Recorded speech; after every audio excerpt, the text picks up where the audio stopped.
On this episode of Real American Heroes, John Gronski, Major General, United States Army, retired, an expert on all you need to know about our National Guard.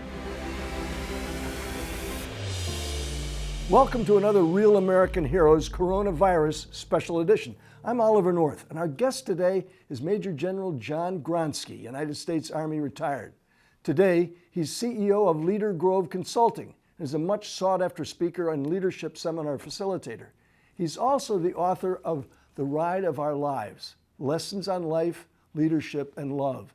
A great read. I sat down and read the whole thing in 2 days. It's about an adventure I would love to have taken. And as he and I were just chatting, I probably won't get to do it. Major General Gronski retired from the U.S. Army in 2019 after more than 4 decades of military service to our country. I first met him in Ramadi, Iraq, in 2005, then the bloodiest place on the planet. There he commanded a brigade of 5,000 plus soldiers, sailors, airmen, and Marines, and he is a real American hero. He also commanded the 28th Infantry Division, known as the Bloody Bucket, and from 2012 to 2016, he served as Deputy Commanding General of the U.S. Army Europe. He knows the demands coronavirus has put on our National Guard, as well as anyone on the planet. General, thank you for taking time to join us today. Colonel North, thank you. It's great to be with you. How many National Guardsmen and women are currently deployed across the U.S. in this coronavirus crisis?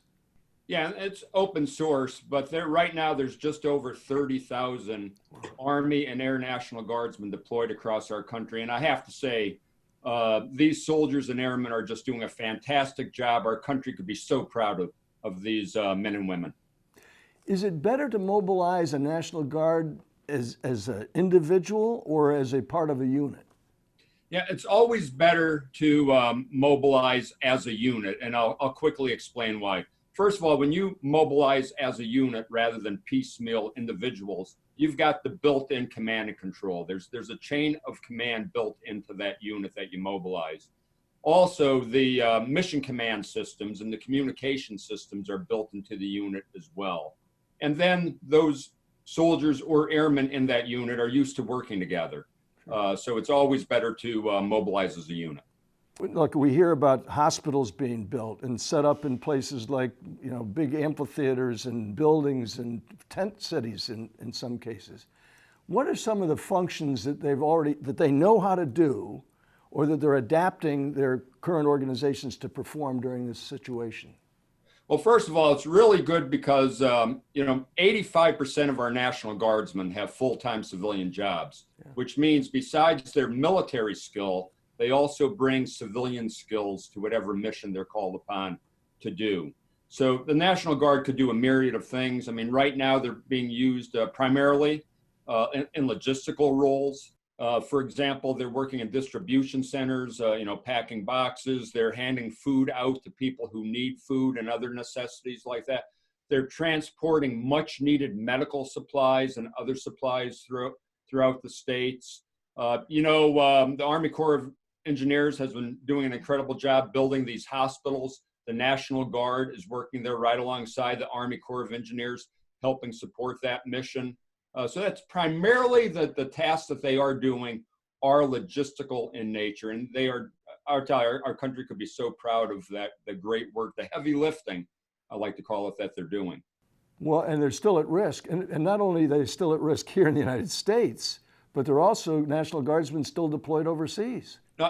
Absolutely. We have National Guard deployed to Kosovo, which is very important. It's important to keep that U.S. presence, that U.S. military presence in the Balkans, to keep on the lid on any violence that might otherwise erupt there. We have Guardsmen in Afghanistan. We have Guardsmen in Kuwait right now. And then, of course, when I served as one of the Deputy Commanding Generals over at U.S. Army Europe, I saw, hundreds, if not thousands, of Guardsmen rotate in and out, and we still have Guardsmen in Europe there doing the very important deterrence mission that we have in Europe. And they are supporting NATO troops, and they're supporting our own national interests there. Without getting too far down in the weeds where you and I would be comfortable, just give our audience an idea of the difference between the way statutes guide or guard how the Guard is actually committed to something like this under state duty or federal duty? Yeah, there's three basic statuses when Guardsmen are called upon to do a mission to support civil authorities. If a governor calls them up for their own natural disaster or other crisis within the state, they're called the state active duty. So that means that the state is funding the services of those Guardsmen, and they work under the authority of the governor. Now, President Trump had called up Guardsmen for at least three different states that I recall, New York, California, Washington, under Title 32. That way they're being paid by the federal government, but they're still working underneath the authority of the governor. And then the third status is Title 10. Very seldom are Guardsmen called up in a Title 10 status to do missions within the United States. Usually Title 10 is reserved for a Guardsman to go overseas and do a mission overseas, although it could happen where they could be on Title 10 and doing work within the continental United States. Look, I can't help but want to plug the book, all right? Now, and it is a great read.